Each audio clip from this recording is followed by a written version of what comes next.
नमस्कार, स्वागत है आप सभी का। आपके साथ मैं हूं स्वप्निल। आप देख रहे हैं शहर की सरकार, और शहर की सरकार में आज सबसे पहले बात कर लेते हैं बागियों की, क्योंकि राजनीतिक दल अब मिशन बागी मनाओ में जुट चुके हैं। दरअसल नगर निगम के दंगल में भीतर घात के भूत ने कांग्रेस और बीजेपी की नींद उड़ा रखी है। कांग्रेस को भीतरघात का डर, बीजेपी में बागी बिगाड़ेंगे गणित, कैसे होगा डैमेज कंट्रोल। दाखिले का द एंड हो चुका है, अब दंगल में दम की बारी है। लेकिन उससे पहले ही रण में बगावत का पलड़ा भारी है। जिसका टशन चला, जिसे निगम के रण में टिकट मिला, वो गदगद है, और जिसका टिकट कटा उसका गुस्सा फूट पड़ा। सियासी छटनी में बीजेपी ने 57 पार्षदों के टिकट काटे हैं, वहीं कांग्रेस ने 12 मौजूदा पार्षदों को टिकट नहीं दिया। लेकिन बागियों में सबसे चौंकाने वाला नाम 6 बार सांसद रहे दिवंगत बीजेपी नेता गिरधारी लाल के पुत्र मनोज भार्गव और मालवीय नगर के बीजेपी के पूर्व चेयरमैन संजीव शर्मा का है, जिन्होंने अपनी ही पार्टी के खिलाफ ताल ठोक दी है। पार्टी से बगावत इसलिए किया जा रहा है कि एक तो हमारे यहाँ जो जनाधार है वो ये चाह रहा है कि आप ही यहाँ से लड़ें। उसके कई रीज़न हैं। जो कांग्रेस पार्टी ने जिन्हें टिकट दिया है वो पिछली बार 3700 वोटों से हमारे यहाँ से हारे हैं, और उनका नाम नरेंद्र जी वशिष्ठ हैं, और वो हाथोज के निवासी हैं। वो हमारे यहाँ के लोकल निवासी नहीं हैं। पार्टी ने उन्हें टिकट दिया है, जबकि वो पिछली बार हार चुके थे।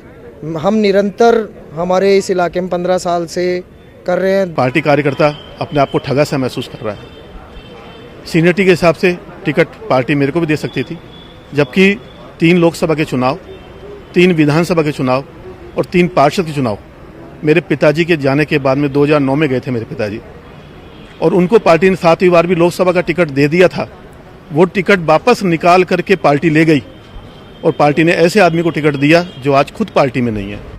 बताया जा रहा है कि नगर निगम के दंगल में कांग्रेस और बीजेपी के कई विधायक और पूर्व विधायक अपने पसंद के प्रत्याशी को टिकट दिलाने में नाकामयाब रहे, जिसके चलते कई वरिष्ठ नेता और कार्यकर्ता बागी हो गए हैं।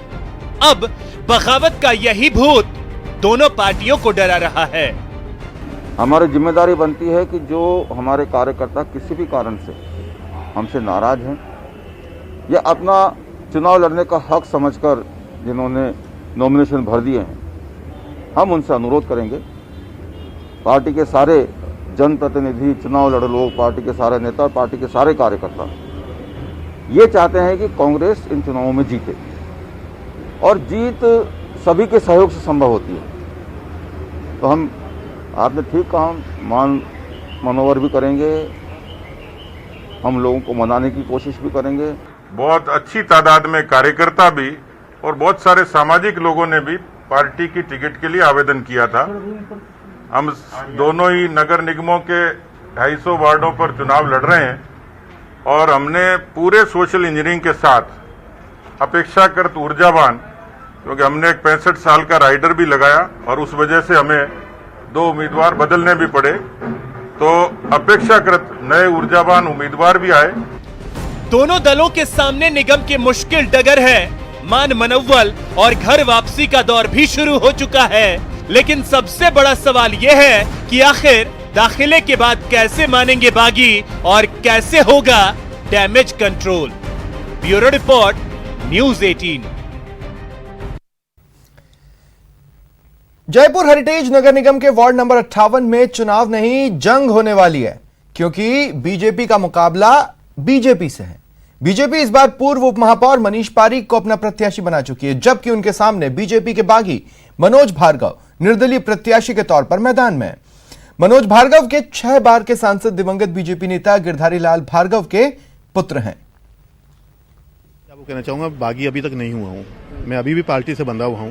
पार्टी के आदेश की अभी मैं प्रतीक्षा कर रहा हूं। बागी तो मैं जब होऊंगा जब मेरे को पार्टी निष्कासित कर देगी, और ये मेरे लिए बहुत दुखद क्षण होगा वाला कि जिस समय मेरा भाई सतीश जी मेरे को पार्टी से निष्कासित करेंगे, ये दिन देखने के लिए शायद मैं पार्टी में था, मुझे मालूम नहीं। ये जो लड़ाई है चुनाव वाली, ये वार्ड 58 के जो कार्यकर्ता हैं उनकी लड़ाई है। 15 कार्यकर्ताओं ने अप्लाई किया था, उसमें सीनियरिटी मेरी भी थी, लेकिन मैंने अप्लाई नहीं किया था नगर निगम चुनाव लड़ने के लिए। 15 में से पार्टी किसी को भी टिकट दे देती, मैं तन मन और धन से लगता उनके साथ में। रही बात मनीष भाई को यहाँ पे लाके लड़ाना, मनीष मेरा भाई है, मेरे पार्टी का अच्छा कार्यकर्ता है, मैं भी उसके साथ का हूँ। उनका यहाँ पे आना पहले तो उनको ही मना कर देना चाहिए था कि साहब दूसरे का हक मेरे को नहीं चाहिए।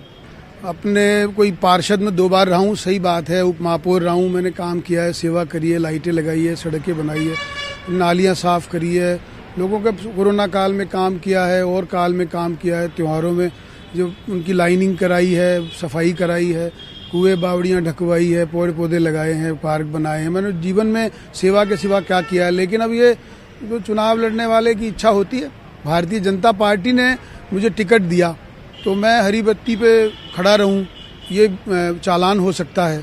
क्योंकि आप समझ सकते हैं कि अगर हरी बत्ती हो गई है संगठन में तो जाना ही पड़ता है, आप खड़े रहेंगे तो फिर चालान होगा। तो दूसरी बात यह है कि हमने जिनके लिए संघर्ष किया वो सब कांग्रेस पार्टी यहाँ पे परेशानी पैदा कर रही है, वार्ड छोटे कर लिए हैं और अपने माइनॉरिटीज़ वार्ड के भरोसे बैठी है।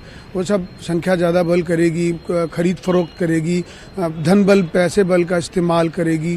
तो उस समय मुकाबला करने के लिए अगर पूरी टीम यूनाइट सेवाभावी लोगों की रहेगी तो अच्छा रहेगा। मुझे लगता है कोई संगठन की योजना परियोजना होगी।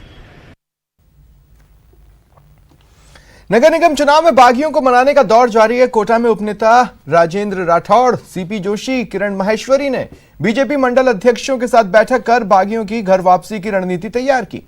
इस मौके पर राजेंद्र राठौड़ ने कहा कि दोनों निगमों में भाजपा एकजुटता के साथ चुनाव लड़ेगी। जो भी बागी उम्मीदवार खड़े हुए हैं उनकी समझाइश कर उनको बैठा दिया जाएगा। कोटा नगर निगम चुनाव की कमान उपनेता राजेंद्र राठौड़ ने संभाल रखी है। टिकट वितरण हो चुका है।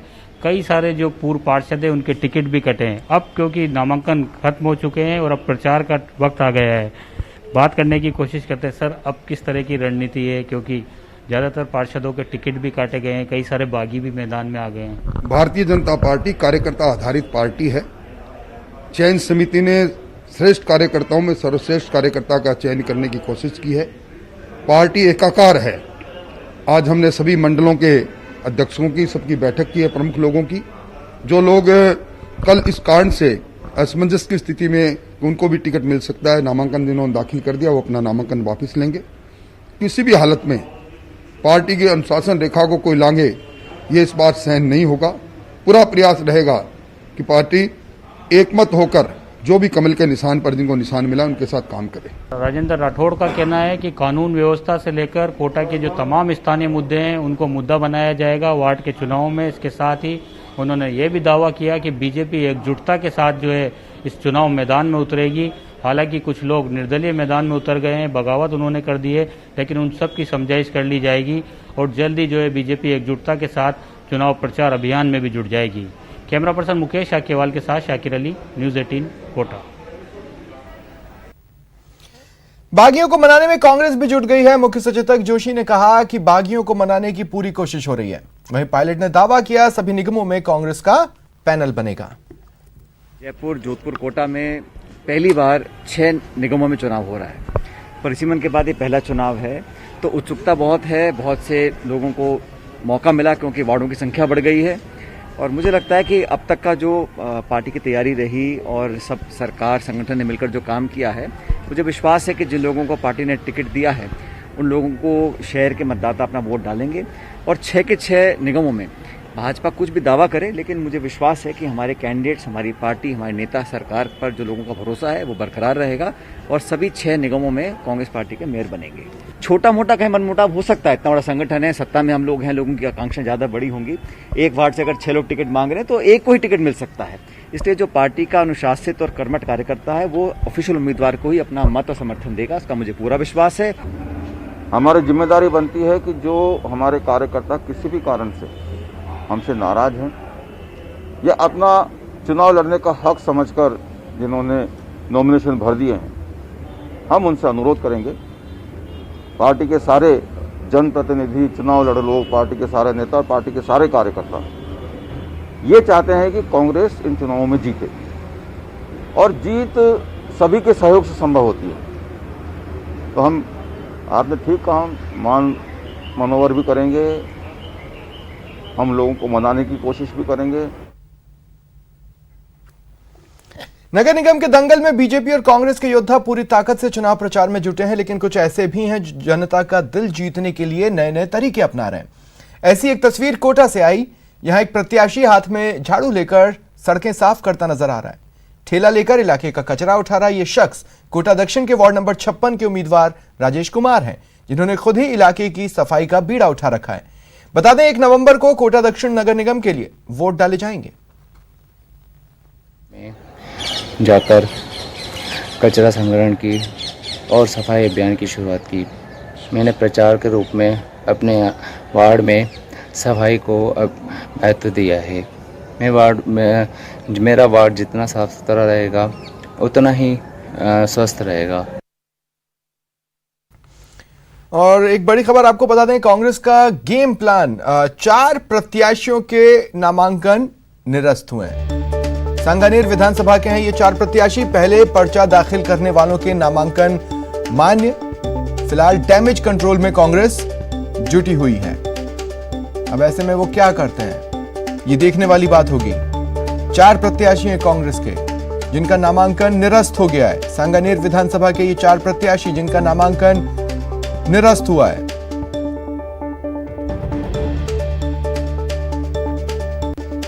पहले पर्चा दाखिल करने वालों के नामांकन मान्य हुए। अब फिलहाल क्योंकि जो 4 प्रत्याशी उनके नामांकन निरस्त हुए हैं, ऐसे में डैमेज कंट्रोल में कांग्रेस जुटी हुई है। देखिए, राजस्थान की राजनीति में 1 सीट 1 वोट 1 वार्ड, ये अपने आप में बहुत ही ज्यादा महत्व रखते हैं। इतिहास गवाह है इस बात का। और ऐसे में यहां तो बात 4 वार्ड 4 प्रत्याशियों की है। ऐसे में कांग्रेस अब डैमेज कंट्रोल की कवायद को अंजाम तक पहुंचा रही है। बड़ी खबर आपको बता रहे हैं, कांग्रेस को एक सेटबैक जरूर है, एक झटका जरूर लगा है। उनके 4 प्रत्याशी नामांकन निरस्त हो गया जिनका। सांगानेर विधानसभा के ये 4 प्रत्याशी जिनका नामांकन निरस्त हुआ है, और अब नई रणनीति अपनाती कांग्रेस नजर आ रही है, डैमेज कंट्रोल में जुटी है।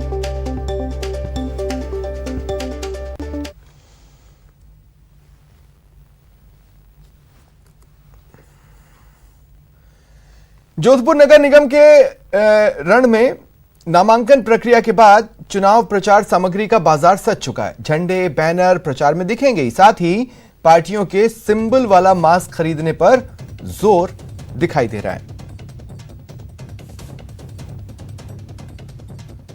इस बार अगर हम देखें तो चुनाव कोरोना की वजह से काफ़ी ज़्यादा सावधानियां बरती जा रही हैं।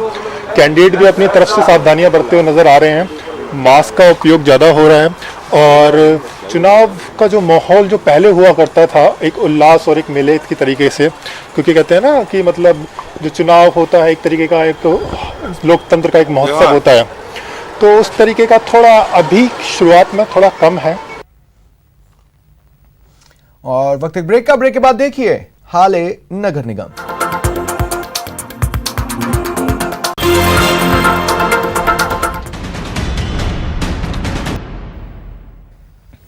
जयपुर के विजयनगर इलाके के लोगों ने निगम चुनाव का बहिष्कार का ऐलान किया है। दरअसल ग्रेटर नगर निगम के तहत आने वाले वार्ड नंबर 123 का कई सालों से विकास नहीं हुआ। चारों ओर गंदगी है, जिससे लोगों को भारी दिक्कतें हो रही हैं। इलाके में न सीवरेज लाइन पड़ी है, न ही रोड लाइट्स का इंतजाम है। आरोप है कि शिकायत के बाद भी नगर निगम के लोग इस ओर ध्यान नहीं देते। विजयनगर के हालात का जायजा लिया संवाददाता दीपक व्यास ने। जयपुर के आगरा रोड पर जो विजयनगर ए है वहां पर अभी हम मौजूद हैं और वहां की तस्वीरें यदि आपको दिखाना चाहें तो ये तस्वीरें आप देखिए, ये मुख्य सड़क है इस विजयनगर ए की और यहाँ पर पानी इस तरीके से गंदा भरा हुआ है। अब जो लोग हैं वो किस तरीके से यहाँ पर निकलते हैं, इस सड़क पर से तो होकर वो निकल नहीं सकते हैं। ऐसे में जो पास में जो नाले बने हुए हैं, नाली बनी हुई है, उस नाले के ऊपर जो छोटी छोटी दीवारें हैं, उन दीवारों के ऊपर से इस तरीके से खतरे के बीच लोग यहाँ पर आते हैं। अब छोटे बच्चे भी इन्हीं दीवारों से होकर गुजरते हैं, तो ऐसे में उनके साथ भी खतरा बना रहता है कि कभी भी वो इस पानी के अंदर गिर सकते हैं और चोट उन्हें लग सकती है। खास बात यह है कि रात के वक्त भी कोई खास व्यवस्था यहाँ पर है नहीं, यहाँ पर जो लाइटें हैं वो लगी हुई है नहीं, इन पोल्स पर आप देख सकते हो। और ऐसे में सबसे ज्यादा दिक्कत रात को पैदल चलने वाले राहगीर के साथ होती है, क्योंकि इस पूरे इलाके के अंदर इस तरीके से जो गंदा पानी है वो यहाँ पर फैला हुआ है। अब चाहे इसे सीवरेज का पानी कहिए या फिर दूसरा गंदा पानी, इस कंक्रीट की सड़क पर आप ये देखिए, ये पानी यहाँ पर फैला हुआ है और इनके अंदर ये मच्छर जो है वो इस तरीके से यहाँ पर पनप जाते हैं और कहीं ना कहीं बीमारियों को जो न्योता है वो यहाँ पर ये जो नाकामियां हैं वो यहाँ पर दे रही है। और शायद यही वजह है कि जो लोग हैं वो इलाके के लोग बेहद परेशान इस पूरे मंजर की वजह से हैं और अब इस मंजर के कारण उन्होंने इस तरीके का बैनर यहाँ पर तैयार कर लिया। ये बैनर आप खुद पढ़िए कि विजयनगर ए लक्ष्मी भट्टा के पीछे की जो कॉलोनी है, उन लोगों ने कई सालों से इस कॉलोनी की अनदेखी के कारण परेशान होकर कॉलोनी वासियों ने ये फैसला किया है कि वो नगर निगम के चुनाव का बहिष्कार करते हैं। ये यहाँ पर इनके बैनर के ऊपर स्लोगन लिखा हुआ है, बड़े बड़े अक्षरों में इन्होंने बैनर भी यहाँ पर तैयार करा लिया है। यहाँ के इसी कॉलोनी के कुछ लोग अभी हमारे साथ मौजूद हैं, उनसे बातचीत करते हैं कि आखिर क्या दिक्कत है, आपका नाम क्या है और लोकतंत्र में एक तरीके से त्योहार माना जाता है चुनाव को, लेकिन आप लोगों ने तो इस चुनाव का बहिष्कार करने की बात कर डाली है। सर मेरा नाम उमर रिजवान है। तो सर क्या करें, देख लीजिए आप 15-20 साल हो गए हमारी इस कॉलोनी में रहते हुए, लेकिन यहाँ पे ना कोई रोड बना, कभी वही नाले के पानी है जो भरे रहते हैं, इसकी सुविधा देख लिया आपने किस तरह से परेशान हो रहे हैं। अब यहाँ पे हमने जब भी कोई विधायक कोई पार्षद आता है चुनाव के टाइम पर आते हैं, फिर चले जाते हैं, वादे करते हैं, कुछ कर नहीं पाते, जिसकी वजह से हम परेशान हो गए। इस नगर निगम चुनाव का हम बहिष्कार कर रहे हैं। अच्छा, आप बताइए आपका क्या नाम है और सब इतनी बड़ी बात दिमाग में आप लोगों ने क्यों बैठा ली कि चुनाव का ही बहिष्कार कर देंगे? क्योंकि अमूमन माना जाता है कि जनता के पास सबसे ज्यादा जो बड़ा जो हथियार होता है किसी भी चीज को लेकर वो चुनाव होता है, उसके खुद का जो मतदान का अधिकार होता है वो होता है, लेकिन आपने तो उसके बहिष्कार की बात कर दी है। सर बहिष्कार करना हमारी मजबूरी है। जब भी यहाँ जब चुनाव होते हैं ना, जो भी नेता आता है हमें आश्वासन के सिवाय कुछ नहीं मिलता। चुनाव हुआ, कॉलोनी भूल गए। हम चाहे किसी भी वो कोई एमएलए हो चाहे पार्षद हो, जब चुनाव आए हमें याद कर लेते हैं, चुनाव आने के बाद में हमें कोई याद नहीं करता। बल्कि हमारे विधायक ने इस बार जो गंगा देवी साहब हैं उसने तो यहाँ तक कह दिया कि विजयनगर है कहाँ, इसी लॉकडाउन में। और दूसरी बात यह है कि हमारी जो परेशानी वो आपके सामने मौजूद है। इधर ये जयंती नगर है, जयंती नगर में जाके देख लो, रोड इससे बेस्ट है, लाइट भी है, पानी भी है, सारी सुविधा। हमारी इस कॉलोनी ना पानी है, ना लाइट है, ना मुख्य रास्ता, कोई रास्ता है नहीं। बल्कि हमें किसी पेशेंट को कोई ऐसा हो जाए तो इमरजेंसी में बरसात के मौसम में तो यह हालत है, तो उस पेशेंट को हमें सहारा देकर ले जाना पड़ता है। अच्छा, मुझे आप ये बताइए आपका नाम क्या, और यदि आप लोगों को अब आश्वासन मिलते हैं, ये नेता या नेताओं के जो प्रत्याशी है, राजनीतिक दल यदि आश्वासन देते हैं, तो क्या वापस से आप मन बदल सकते हैं अपना? हम इस चैनल के माध्यम से जो हमारे लीडर हैं, जिनको हम मसीहा समझते आए हैं और जिनकी हम वोट देते आए हैं, उन तक हम आवाज़ पहुंचाना चाहते हैं कि अभी जो कॉलोनी की खस्ता हाल है, हम किसी का बहिष्कार नहीं करना चाहते, लेकिन अब हमारी मजबूरी बन गई है। और बस मैं यही कहूँगा कि बुलबुलो ये क्या हो रहा है, इस चमन का माली कहाँ सो रहा है। हमारी आवाज़ उन तक पहुँच जाए और हमारी समस्याओं का हल हो जाए। हम कोई बहिष्कार नहीं करना चाहते, मजबूरी ने हमको आज एकजुट होकर ये आवाज़ बुलंद करने के लिए मजबूर कर दिया है और हमारी आवाज़ उन तक पहुँचे। जी बिल्कुल, मजबूर होना पड़ा है। आप क्या कहना चाहेंगे? जैसे कि आप बोल रहे हो ना अभी कि फेस्टिवल टाइम होता है, ये लोकतंत्र का फेस्टिवल आने वाला है, तो जैसे आप फेस्टिवल पे दिवाली पे हम मार्केट जाते हैं, ऐसे ही हम लोग बाहर निकले अब, क्योंकि हमारा फेस्टिवल अभी आया है ना लोकतंत्र का, तो संवैधानिक रूप से हमारा फेस्टिवल यही है, तो हम भी बाहर निकले आए। क्योंकि 15-20 सालों से इन लोगों ने हमारा मजाक बना रखा है। अभी कांग्रेस गवर्नमेंट है, कांग्रेस का ये गढ़ है। आप कांग्रेस मानती है कि मुसलमान तो एक तरफा वोट रहे हैं, फिर हमें अनदेखा क्यों, हमें अनदेखा क्यों? ये पानी इतना बड़ा प्रॉब्लम नहीं है, ये तो एक छोटा सा सैंपल है। एक्चुअल में जो प्रॉब्लम है ना वो कॉलोनी की, वो पूरी कॉलोनी की है। वहाँ पे गड्ढे हो रहे हैं, वहाँ पे कुछ नहीं है, ना लाइट है। कभी भी मन आती है जब लाइट काट दी जाती है यहाँ की, 2-2, 5-5 घंटे तक कोई फोन उठाने वाला नहीं, कोई सुनवाई नहीं। ये पूरा का पूरा है ना, ये तो ये इससे कोई मतलब नहीं है, क्योंकि कॉलोनी के जो मेन रास्ते हैं वो ही है, वो भी खराब है कुल मिलाकर। बिल्कुल सर, मैं कुछ और भी कहना चाह रहा हूँ, वो कॉलोनी है पूरी, मेन प्रॉब्लम वही है, इसीलिए यहाँ सारे लोग खड़े हैं। सेकंड जो इम्पोर्टेंट चीज़ है वो ये है, यहाँ से वो सामने देखिए आप सर, उधर दिखाइए एक बार, वो जयंती नगर है। जस्ट इतना ही डिस्टेंस पे इधर मीना पाल्टी है, मीना पाल्टी जेडीए कॉलोनी है, फुल डेवलपमेंट एवरीथिंग मौजूद है वहाँ पे। यहाँ पे भी पूरा रोड, लाइट, नल, बिजली सब कुछ मौजूद है। फिर ये बीच का हिस्सा क्यों छोड़ा हुआ है? ये जेडीए के क्षेत्र में आता है, ये वो जेडीए वहाँ तक है, कोने तक है ना। दोनों बात के जी आप बताइए। सबसे पुराना है विजयनगर, जब से ये डेवलप हुआ है। अभी तो कॉलोनाइजर्स लिमिटेड ने इसको काटा है, तब से आज मुझे 20 साल हो गए। यहाँ पे मेरी खुद की भी जगह है, मैं आज उसको जब से देख रहा हूँ कितना एरिया डेवलप हो गया, ये हो गया, ये हो गया, लेकिन ये अभी आज तक वहीं सीमित है। क्यों ऐसा, क्यों, क्या वजह है इसकी? आप अब ये इलाका नगर निगम के पास है, जेडीए के पास है? नगर निगम के पास है, बावजूद इसके विकास नहीं है। नहीं, विकास नहीं है उसके बावजूद। तो आप देख सकते हैं कि यहाँ पर जो लोग हैं वो परेशान है। उनका कहना ही है कि बीते 20 साल से वो लोग यहाँ पर रह रहे हैं, बावजूद इसके जो यहाँ पर विकास होना चाहिए, सड़क का विकास है वो नहीं है। पानी यहाँ पर सड़क पर भरा हुआ है। इसके अलावा सड़कों में गड्ढे जो हैं वो यहाँ पर बड़े बड़े गड्ढे कॉलोनी की सड़कों पर हो चुके हैं। पानी नहीं है, रोड लाइट नहीं है, इस तरीके की जो अव्यवस्था है वो यहाँ पर देखने को मिल रही है। और इसी से परेशान होकर लोगों का कहना है कि जब अब लोकतंत्र का त्योहार पास में है तो उन्होंने चुनाव के बहिष्कार का ऐलान कर दिया है। कैमरा पर्सन विपिन शुक्ला के साथ दीपक व्यास, न्यूज 18 राजस्थान, जयपुर। प्रधानमंत्री नरेंद्र मोदी अब से कुछ देर बाद देश को संबोधित करने वाले हैं। इसकी जानकारी खुद प्रधानमंत्री ने ट्वीट कर दी है। कोरोना संकट के बीच पीएम का ये 7वां संबोधन, 215 दिनों में ये 7वां संबोधन। आज पीएम क्या बोलेंगे, इसे लेकर तमाम तरह के कयास तो हैं। कुछ लोगों का मानना है पीएम त्योहारों से पहले आम लोगों से कोरोना नियम पालन करने और सावधानी बरतने की अपील कर सकते हैं। वहीं कुछ का मानना है कि वो कोरोना वैक्सीन पर बड़ा ऐलान कर सकते हैं। लेकिन चलिए हम आपको बताते हैं अपने पहले 6 संबोधन में उन्होंने क्या क्या ऐलान किए। ग्राफिक्स देख रहे हैं आप। पहला संबोधन 19 मार्च को दिया था। 29 मिनट का उनका भाषण था जिसमें उन्होंने जनता कर्फ्यू की अपील की थी। 24 मार्च को वो दोबारा देश को संबोधित करते दिखे और उसमें 21 दिन के लॉकडाउन का ऐलान किया। यह संबोधन भी लगभग 29 मिनट का ही था। तीसरा संबोधन 12 मिनट के वीडियो के जरिए उन्होंने किया था। तारीख थी 3 अप्रैल। इस दिन पीएम ने लोगों से 9 मिनट लाइट बंद करने की अपील की थी। वहीं प्रधानमंत्री का चौथा संबोधन आया 14 अप्रैल को। 25 मिनट का वो भाषण रहा जिसमें उन्होंने लॉकडाउन को 3 मई तक बढ़ाने का ऐलान किया। फिर वो देश के सामने आए 12 मई को 5वें संबोधन में, जो कि 33 मिनट का रहा। आत्मनिर्भर भारत अभियान के लिए 20 लाख करोड़ के पैकेज का उन्होंने ऐलान किया। पीएम का छठा संबोधन 30 जून को था जो 17 मिनट का था। इसमें अन्न योजना को नवंबर तक बढ़ाया गया। अब आज 7वां संबोधन है।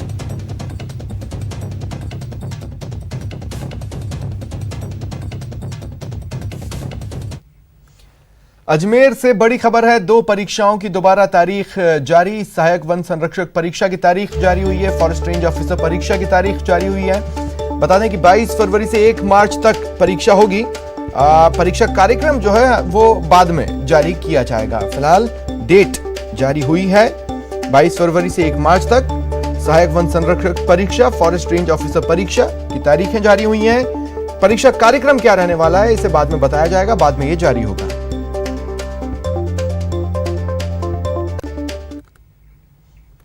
और फिलहाल इतना ही। नमस्कार।